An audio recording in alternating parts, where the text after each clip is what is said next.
Okay, good morning students. As you know, this is Subodh Pandey and you are floating with me in the world of physics.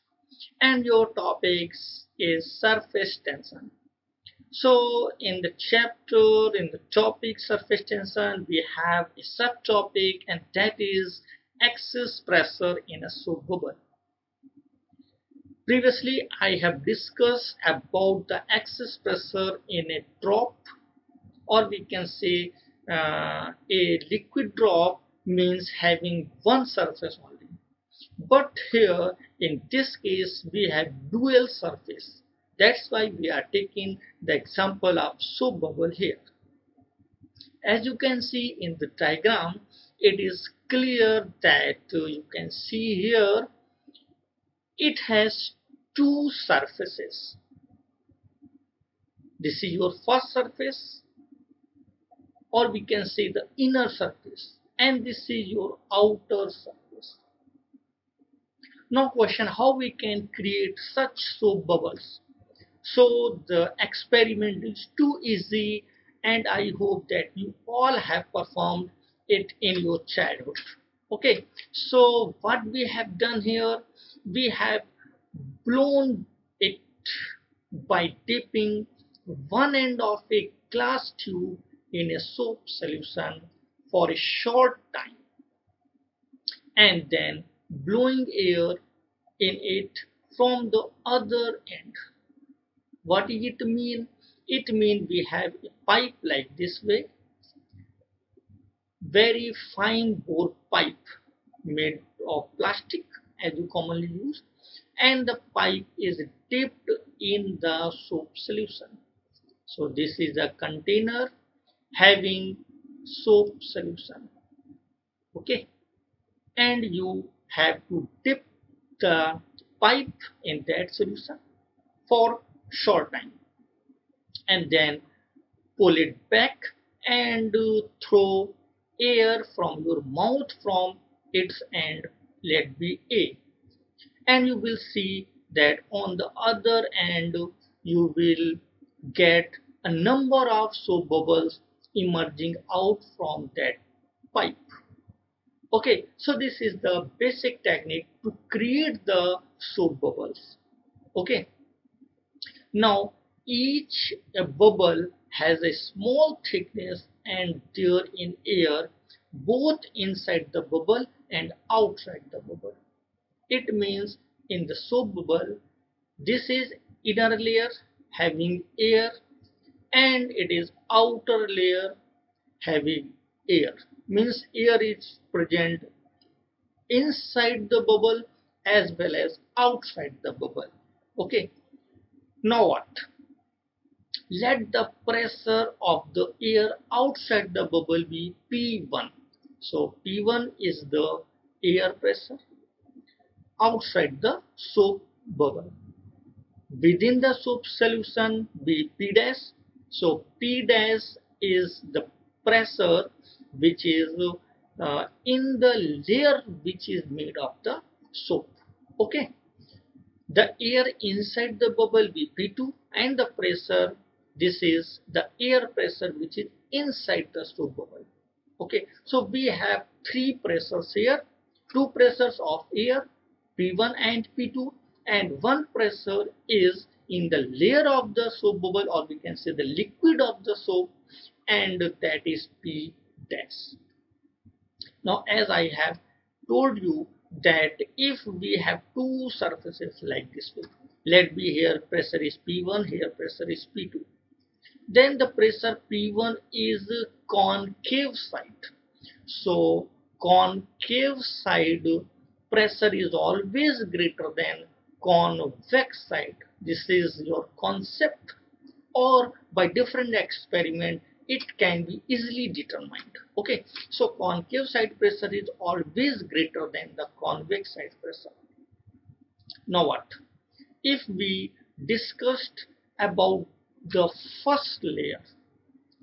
So where is your first layer of the soap solution? Here it is. So you can see like this way, here pressure is P dash and here pressure is P1. So concave side pressure is P dash. That's why the pressure difference P dash minus P1, and that will be equal to 2s upon r, where r is the radius of the bubble. Okay, this is quite easy. There is no any rocket science. This is the basic concept I have already explained you in the previous lecture. Okay, now what? Similarly, if we look at the inner surface, so where is your inner surface? Inner surface you can see like this way. Inner side pressure is P2 and the outer side pressure P dash. Okay, so concave side is which one? Concave side has pressure P2. It means P2 will be greater. So P2 minus P dash, and that will be must be equal to 2s upon r. I hope that the concept is clear. Now we have two equations. This be your equation number first, and this be your equation number second. And adding the two equations, when we add the two equations, then we get P2 minus P1, and that equal 4s upon r. So in case of we can say a single drop or a liquid drop, we have P2 minus P1, that is 2s upon r. But in case of soap solution, because due to double layer, the pressure difference, or we can say the excess pressure, will be 4s upon r. So I hope that this concept is clear to all of you. This is your example number 14.7 from the book written by Padma Shri S.C. Verma sir, and the book name is Concept of Physics. So here it is given that a 0.02 centimeter liquid column balances the excess pressure inside a soap bubble. So here it is given that soap bubble. So excess pressure, that is a delta P, we can simply say, and that will be according to, in the question it is given that soap solution is there, so it will be 4s upon r. Now what is the mean of the liquid column? Liquid column is nothing but, as I have already discussed you, that you have a pipe, or we can say pipe with fine bore, and it is dipped in the soap solution like this way. Okay, so according to the question, the soap in it, that is up to height 0.02 centimeter, and the radius is also given to you, and that is 7.5 millimeters. Okay, it will be capital. So we can put the value of the P, as we know that the pressure inside a liquid column, that is nothing but H rho G. So it will be 4 times R, 4 times S upon capital R. This will be S.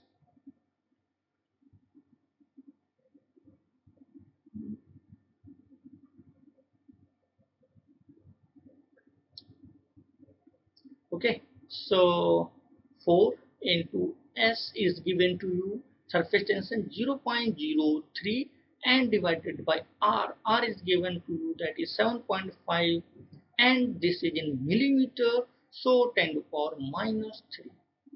Okay, and H is also given to you, that is 0.02, and that is in centimeter, so minus 2, into density. You have to calculate the value of G, let it be 9.8.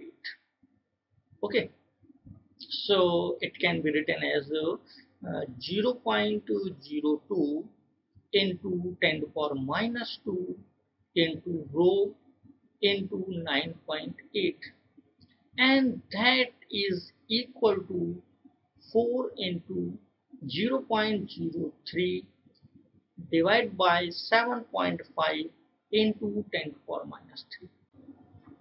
So it will be, you can simply solve it. When we move to this decimal, then it will be 100, and when we move this decimal, then it will be 10. So 1 0 it cancel out, and it can be written as 4 into 3, and divided by 75 into 10 to power minus 2. Okay, so it is your 4 into 3 into 10 power 2, so that will be 100 divided by 75. Okay, so cancel out 3 to the 6 and 3 5 to the 15.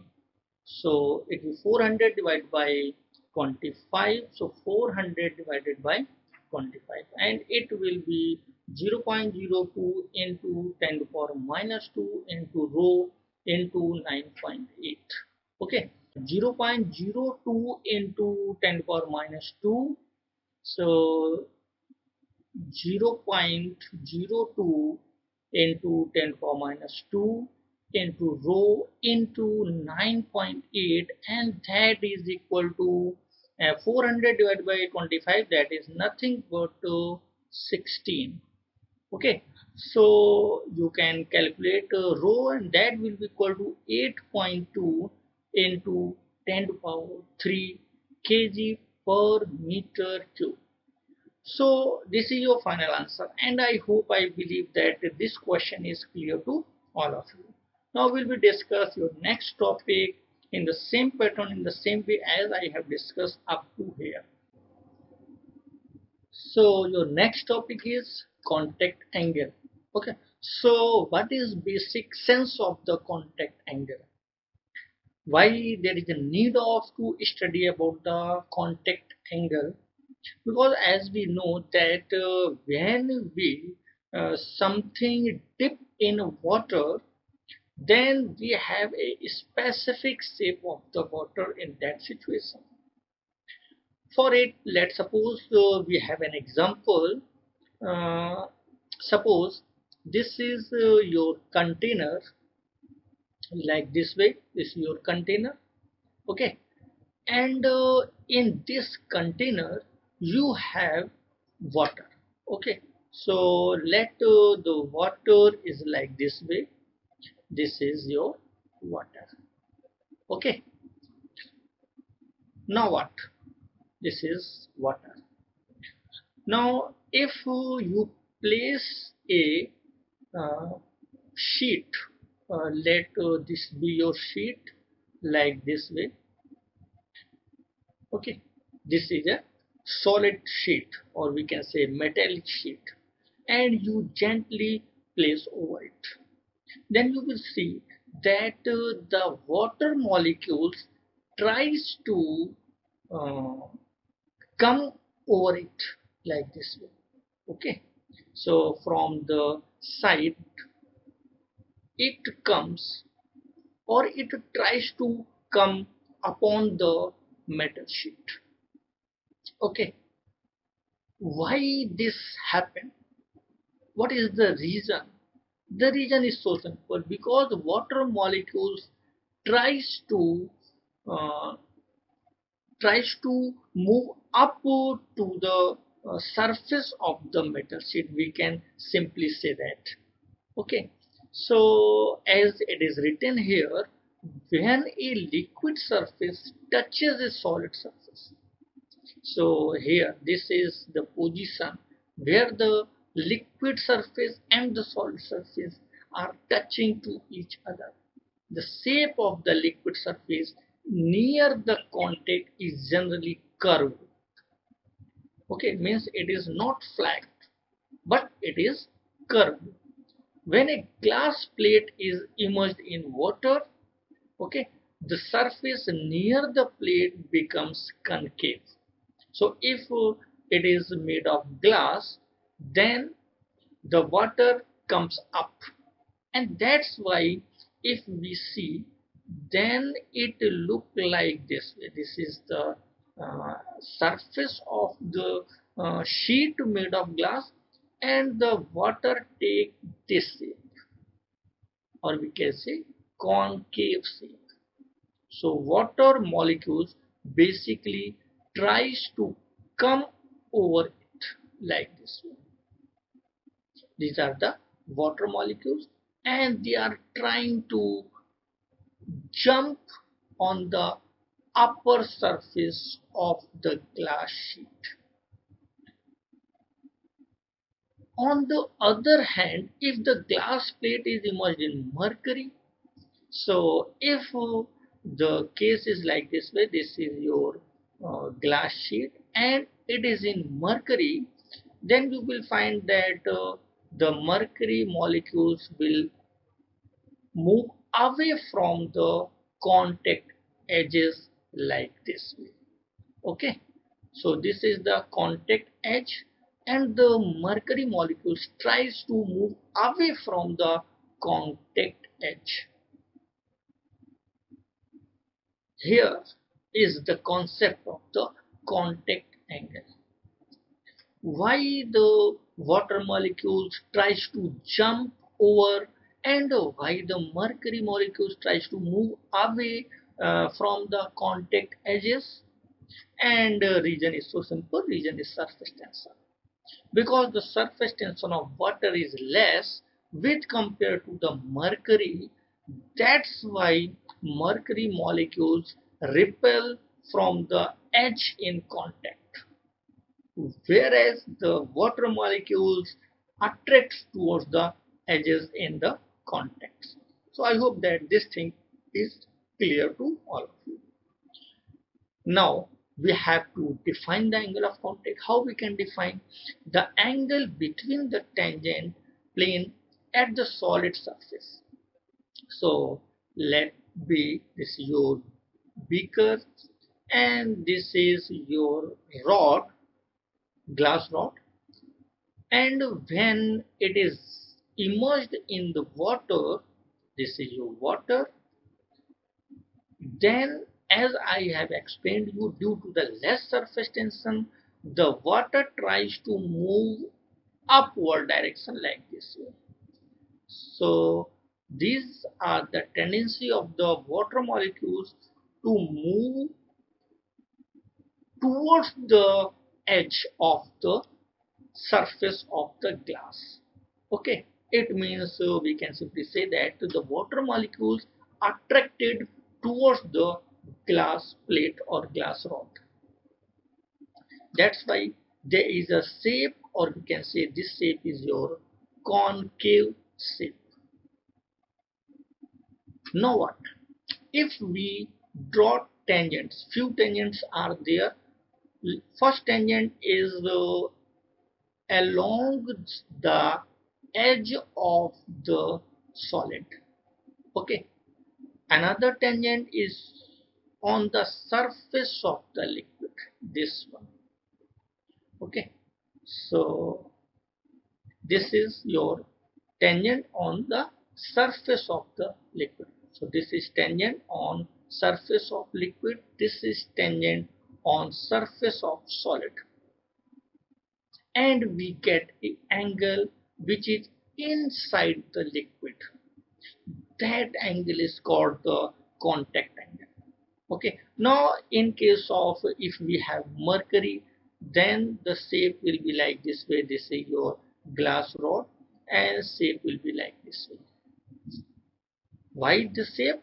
Because the mercury molecules has a larger surface tension and they tries to repel the glass molecules. Okay, so now if we draw tangent here, then one tangent towards the solid side, one tangent on the surface of the liquid, and the angle which is inside the liquid, this is your angle of contact. So I hope up to here each and everything is clear to all of you. Okay, now what?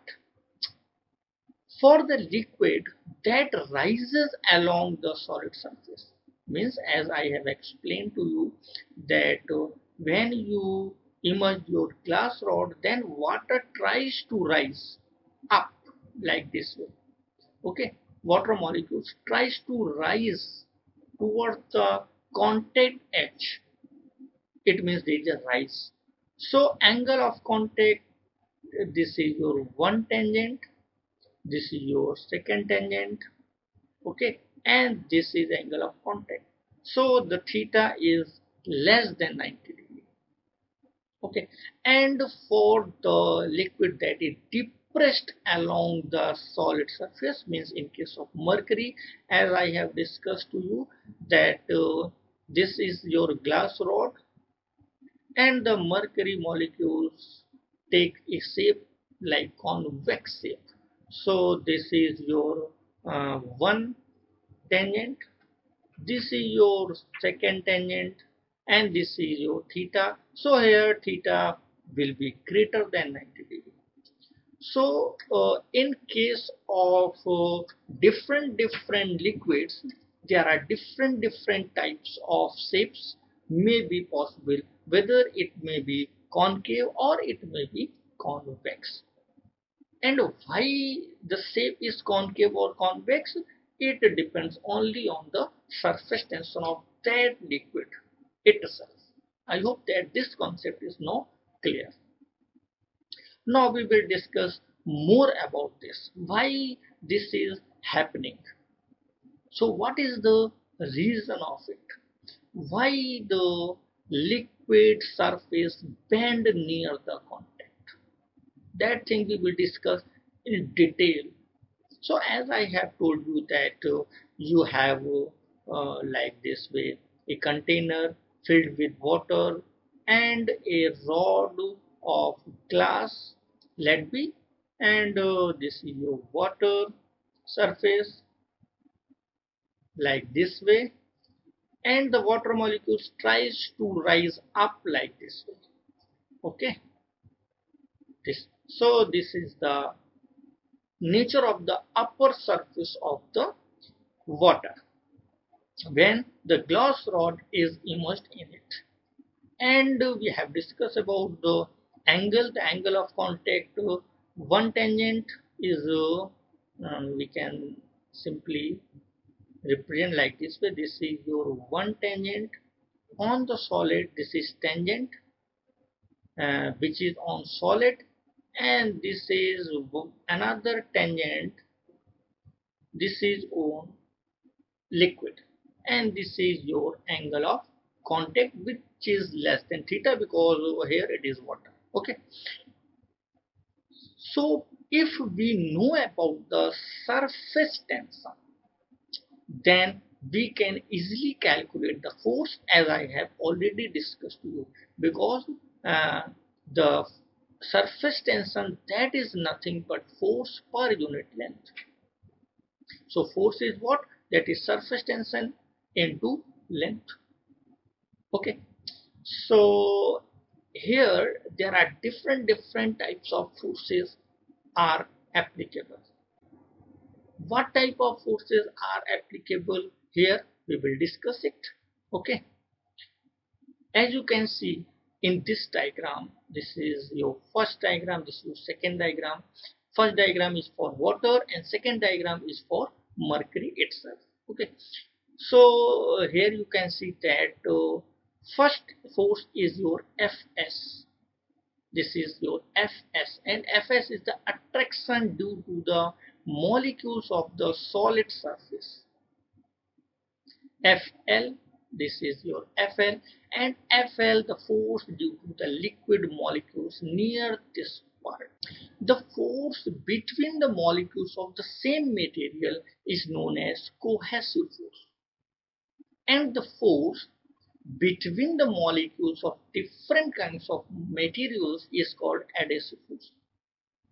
So we can simply say that one force, that is your Fl, and Fl is your cohesive force, means same type of materials. Cohesive means same type. Okay, same type. And Fs is your adhesive, means different types of molecules are here. Let look in this diagram. This is your container, this is your glass rod. So glass rod and this is your water surface like this way. Okay, now talk about the molecules. So let me, these are the molecules of the water like this way. Okay, so this is the representation of the molecules of the water itself. And this is the molecules of the, we can simply say, the glass rod. So these are the molecules of the glass rod. So the force between the molecules of the same times means water molecules, that is Fl, or this is your cohesive force. And the force between glass molecule and water molecule, this is your Fs, and that is your adhesive force. Okay, so cohesive force and adhesive force are two types of forces which came in play when there is a contact of a liquid and solid. Now, if the Fs is greater than Fl, means adhesive is greater than cohesive, so nature will be attractive. And if Fs is less than Fl, so nature will be repulsive. So attractive in case of water and repulsive in case of mercury, as I have discussed to you. Okay, so the adhesive force Fs is perpendicular to the solid surface. That is the perpendicular to the solid surface. So this is your basic diagram. This is your solid surface, okay, or we can say glass surface. So Fs will be perpendicular to this one. So this is perpendicular on 90 degree, we can simply say, and this is your Fs. This is your first force. I hope that this line is clear. And the cohesive force Fl is in the liquid. Its direction and magnitude depends on the shape of the liquid. Means you can simply say that if this is the shape of the liquid in case of water, this is the shape of the liquid. Let be the level should be equal. So this one. Now, okay, now if we have a force that is in between the water molecules itself, and that can be drawn by a tangent like this way, so it will be your Fl. So if we draw a tangent on the liquid surface, then it will be represent the force of the liquid molecules. And as you know, this is your cohesive force and this is your adhesive force. So there are two different type of forces. As we know that if there are more than two forces, then there must be some resultant force. And one important thing is this, that the resultant force must be perpendicular to the surface of the liquid. Okay, so basically if we talk that this is the point of contact, this is your point of contact, so the surface at the point of contact must be perpendicular to the resultant force. Resultant force means the force of these two, Fs and Fs. So as you can see here, the direction of the resultant force Fs, Fl and W decide the shape of the surface near the contact. This is the first point. The liquid rests in such a way that the surface is perpendicular to this resultant force. This is the second and very important point. If the resultant passes through the solid, the surface is concave upward. Okay, so the resultant means resultant force. The resultant force passes through the solid, then the surface is concave upward and the liquid rises along the solid as in case of water. But if the resultant passes through the liquid, the surface is convex upward and the liquid is depressed near the solid as in case of mercury. So I hope and I believe that this is now clear to all of you why any fluid, any liquid take a definite shape, whether it is concave or convex. It totally depends upon the forces between the solid and liquid and liquid itself. Means cohesive force and adhesive force. If the adhesive is greater, then nature will be attractive and the liquid will rise. If the adhesive is smaller, so repulsive force will be there and the liquid will be depressed. Okay, and the shape, whether concave and convex, it is depends only on the resultant force, or we can say the direction of the resultant force, because the resultant force must be perpendicular to the liquid surface, and for that it takes a suitable shape so that the resultant force uh, can be at the perpendicular direction. So I hope and I believe that this concept and is now clear to all of you. So just keep watching, keep listening me, and we will discuss your next topic in the next lecture, and that is your rise of liquid in a capillary tube. Why the what if there is a water or any liquid, then why it rises up in the capillary tube? What is capillary tube? We will discuss this thing in later on. So thanks for watching me, thanks for listening me, and best of luck to all of you.